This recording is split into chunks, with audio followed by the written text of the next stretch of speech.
Hello. This week we are going to review more about Project 2, and we're also going to review major concepts to help you finish out the weekly discussion post or assignment. So we'll discuss part 1 and part 2 of Project 2, and then we'll dive into the types of rhetorical proofs and ways to apply them to purpose, audience, and design. So, Project 2, by the end of this week, you have to submit two things, just like you did for Project 1. You have to submit a formal essay, a narrative essay talking about you and your journey into healthcare. And it should have all of the things an APA student style paper requires in terms of formatting, as well as adhering to the template and the guidelines for the narrative essay itself. And along with that, you have to have created a presentation that you then record and use that presentation, the visual aid, to help you narrate your essay.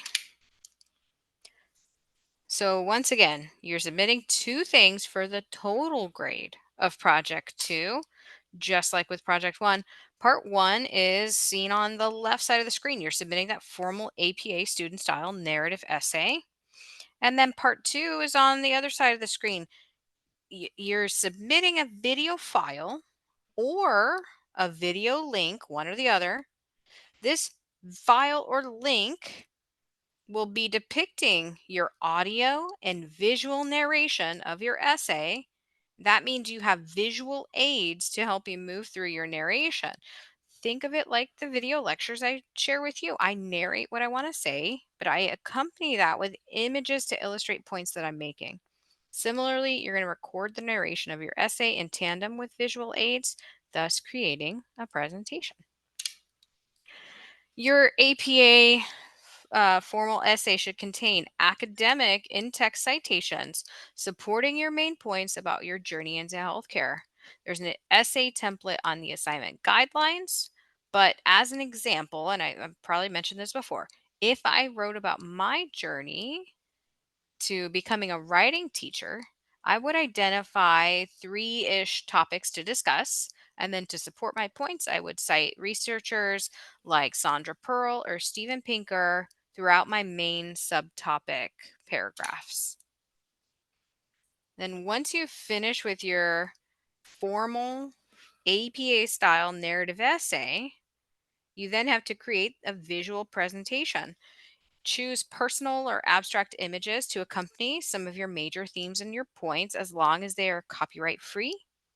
It's similar to when you had to create a visual aid or a presentation for Project 1. So still consider those kinds of design elements like cohesive color and text choices, not including too many images, and altering the pitch of your voice when narrating as needed. You can record yourself using several of the resources outlined in the various announcements. This, however, can produce a large video file. If you want to create less work for me,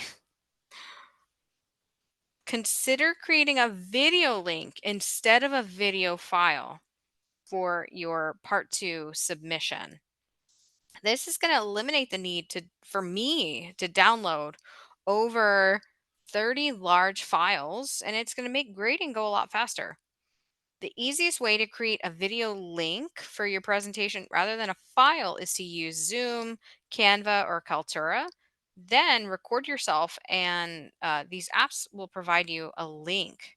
For Zoom, however, you're going to have to upload the video to YouTube, and it's going to give you a link. However, you obtain the link, like you see on the screen, paste that link to the top of your narrative for easy viewing, label it, and then you only really have to submit altogether one thing rather than two separate file uploads. You're uploading your narrative essay, yes, but if you've obtained a link instead of a video file, then you can paste that link as part of your narrative essay, and part 1 and part 2 are together, and you just have to submit your essay file, kind of making it easy for both of us. You have to narrate your presentation, so consider the quality like you would get with a podcast. You don't want any background noise. Try to speak clearly without halting. Speak slowly, but not too slowly. I suggest using headphones that have a microphone attached, and then altering the tone and pitch of your voice as needed. It keeps you from sounding like a robot. Along with narrating, think of how you'll access what you want to say. Right now, I'm using Google Slides to view my presentation, and along the bottom of each slide is a notes portion. In that notes portion, I can copy and paste certain parts of my lecture material.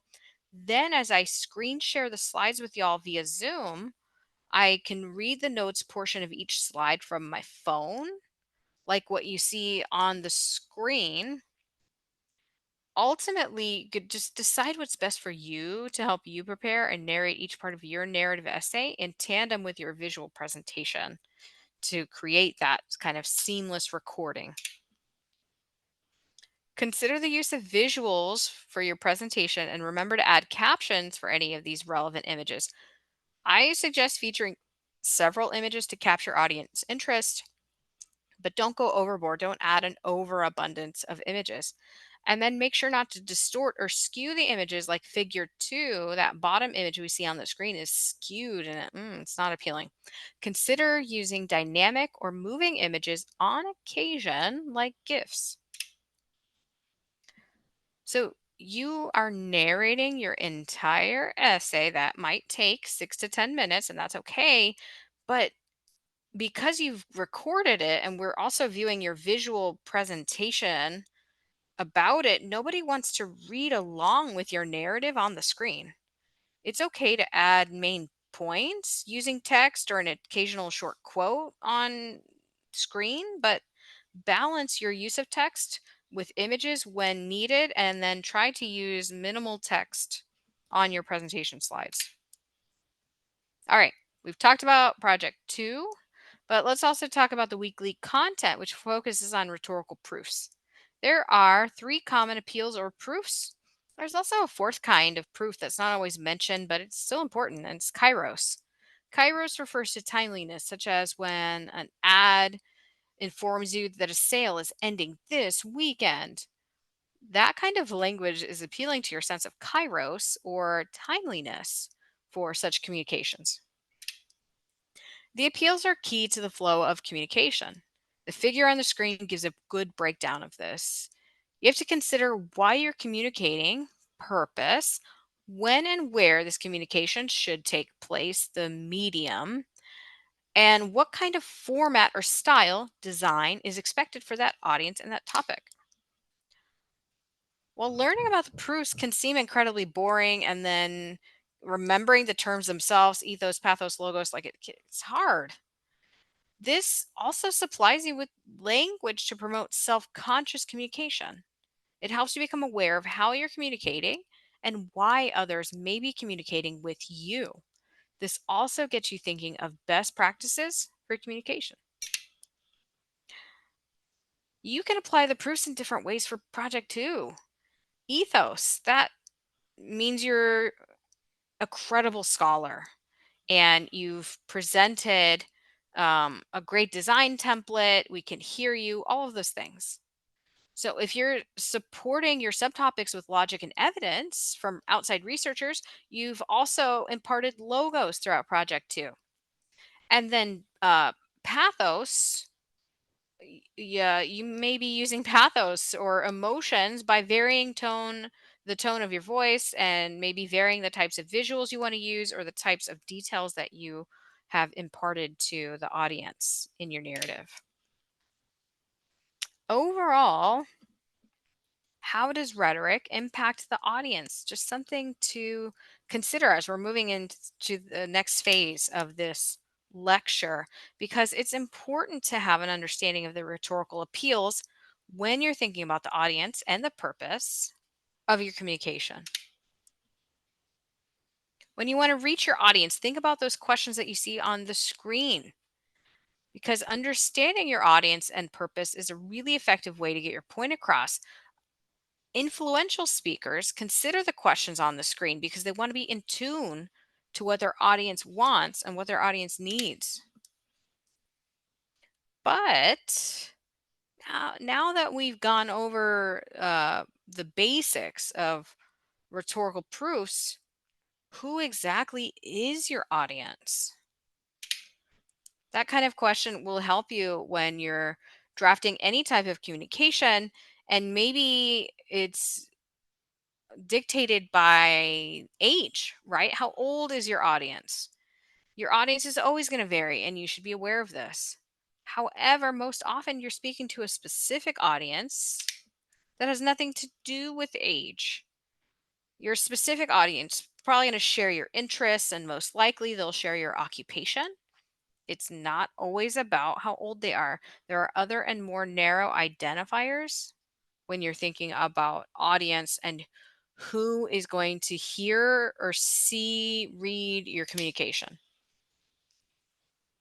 When you're in the process of communicating, it's easy to forget that you're actually talking to someone. Whether you've thought about it consciously or not, you always communicate to an audience, and sometimes your audience can be a generalized group, and sometimes you know the individuals. Sometimes you're communicating for yourself. Keeping your audience in mind while you draft any type of communication can help you make good decisions about what material to include, how to organize your ideas, and how best to support your claims. There are questions to consider on the screen regarding audience, and then there's a few other questions that we can also discuss, like what kind of organization would best help to understanding and appreciating your message. Additionally, what do you want your audience to think, learn, or assume about you? Finally, what impression do you want your communication or your research to convey? We've gone over the rhetorical appeals and thought about audience. So now we're going to run through two scenarios. They're kind of silly, but it's just a way to impart some uh, practicality into how could we use these proofs to communicate, to persuade someone. More specifically, you're in an Uber and for whatever reason, you want to convince that Uber driver to pay for you.